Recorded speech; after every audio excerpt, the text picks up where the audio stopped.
Au cours de notre méditation précédente, nous avons remarqué la relation du Saint-Esprit avec la parole de Dieu et l'homme céleste. Et avant que nous passions à des considérations supplémentaires, il peut être bien de résumer cette relation sous 3 ou 4 titres spécifiques. Dans la naissance, nous observons donc que le Saint-Esprit est lié à la parole de Dieu, dans la naissance de l'homme céleste. La parole fut présentée à Marie et elle créa un problème pour elle. Dans le domaine humain, il y avait de la perplexité quant à savoir comment la réalisation de cette chose pouvait se faire, comment elle devait parvenir à cela, comment cette merveilleuse présentation dévoilant cette possibilité et cette signification, ce dessein et cette intention et cette pensée divine pouvaient devenir une chose réalisée. C'était son problème. L'ange répondit à sa recherche et élimina sa perplexité par une déclaration. Le Saint-Esprit viendra sur toi. Luc 1, 35. Ainsi, nous voyons que dans cette naissance, il y a eu l'esprit lié à la parole de Dieu.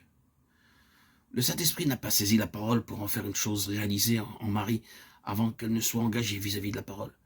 Cela est toujours une loi. Mais lorsqu'elle s'est délibérément engagée vis-à-vis de la parole, alors le Saint-Esprit a entrepris la réalisation de cette parole, son implication, sa teneur, son but. Dans le conflit, de la même manière, le Saint-Esprit fut associé à la parole de Dieu quand l'Esprit fut venu sur le Seigneur Jésus en tant qu'homme céleste au Jourdain. Il fut conduit par l'Esprit dans le désert pour être tenté par le diable. Étant conduit par l'Esprit, gouverné par l'Esprit, poussé par l'Esprit et entrant en scène par lui, la parole de Dieu fut par l'Esprit l'instrument pour la défaite de l'ennemi et pour l'avancée définitive plutôt que l'arrêt de l'homme céleste. Vous remarquez qu'il y a la marque de l'élargissement, car quand le diable l'a quitté, il est dit « Jésus revêtu de la puissance de l'Esprit retourna » à Luc 4, 14. Il y a la marque de l'élargissement, le signe de la croissance par le moyen de ce qui s'est produit. L'Esprit fut associé à la parole dans le conflit en vue de la victoire de l'élargissement. La même chose fut vraie dans le ministère du Seigneur Jésus.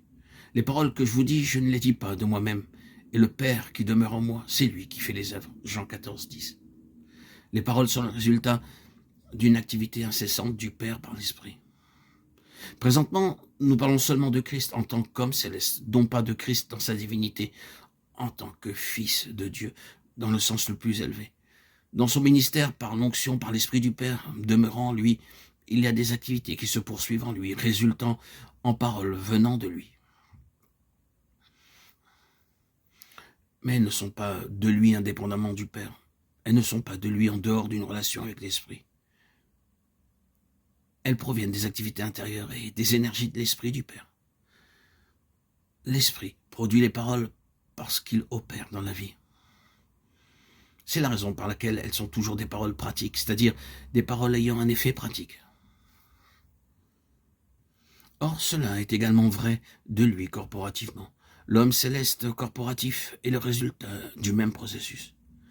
L'Église, son corps, dans toutes ses parties, est amené à l'existence par la parole, premièrement présentée puis envisagée, prise en considération, à laquelle une réponse positive est donnée, et le Saint-Esprit prenant acte de la réception de la parole en fait une chose vivante. Le résultat est l'Église, le corps de Christ, l'homme céleste corporatif. C'est de cette façon que l'Église vient à l'existence. Et considérer une sorte de chose appelée l'Église, qui ne provient pas de l'opération du Saint-Esprit par le moyen de la parole de Dieu, revient à considérer quelque chose qui n'existe pas dans la pensée de Dieu. Mettez de côté la parole de Dieu et vous n'aurez aucunement l'Église. Ce que vous aurez sera quelque chose d'entièrement faux. Mettez de côté le Saint-Esprit, en relation avec la parole de Dieu, et vous détruisez ce que vous êtes en train de bâtir. On est occupé de regarder cela d'une façon très générale, mais pour nous, cela devient une question pressante, à savoir que notre existence même en tant que membre de Christ provient exactement du même principe tel qu'il s'est opéré dans son incarnation, la parole et l'esprit coopérant.